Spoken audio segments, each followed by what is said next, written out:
ప్రథమ వార్షికోత్సవం అసలు first anniversary of the government అన్నది కూడా అందరూ కలిసి జరుపుకునే ఒక మెగా ఈవెంట్ లాగా అలా జరగకపోవడం కూడా మనం గమనిస్తాం. చాలా పరిమితంగా, రకరకాలుగా, స్కాచర్డ్గా. దానితో విమాన ప్రమాదం జరిగింది కాబట్టి అది ఆ రోజు వాయిదా పడిపోయింది. కాబట్టి అంత ఆల్ ఈజ్ నాట్ వెల్ అన్నట్టుగా కంఫర్టబుల్గా లేదు కెమిస్ట్రీ. మళ్ళీ దీనికి బహుశా ఆయన ఎప్పుడో వచ్చి దానితో సినిమా ఫ్రంట్లో కూడా కొంచెం అటు ఇటు అవ్వడంతో జనసేన శిబిరం డెఫినెట్గా కొంత అశాంతిగా ఉంది, అసంతృప్తిగా ఉంది. ఇప్పుడు ఆ సర్వేలు వీటన్నింటిలో జనసేన మీద తీవ్ర అసంతృప్తి ఉంది అనే కథనాలు కూడా తెలుగుదేశం వాళ్ళే దీన్ని ప్రచారంలోకి పెట్టారని కూడా కొంతమంది భావిస్తున్నారు.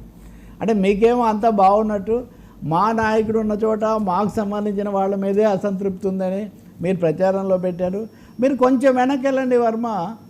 పంచకర్ల రమేష్ లాంటి వాళ్ళు తమ వీళ్ళని సెక్యూరిటీ గార్డులను వెనక్కి ఇవ్వటము, లేకపోతే ఈయనెవరు శ్రీనివాస్ లాంటి వాళ్ళు, ఎంపీ శ్రీనివాస్ లాంటి వాళ్ళు బహిరంగం కొంచెం అసంతృప్తి, ఇట్లాంటి ఘటనలు కూడా గత ఏడాది చివరిలో ఇట్లాంటివి కూడా జరిగాయి.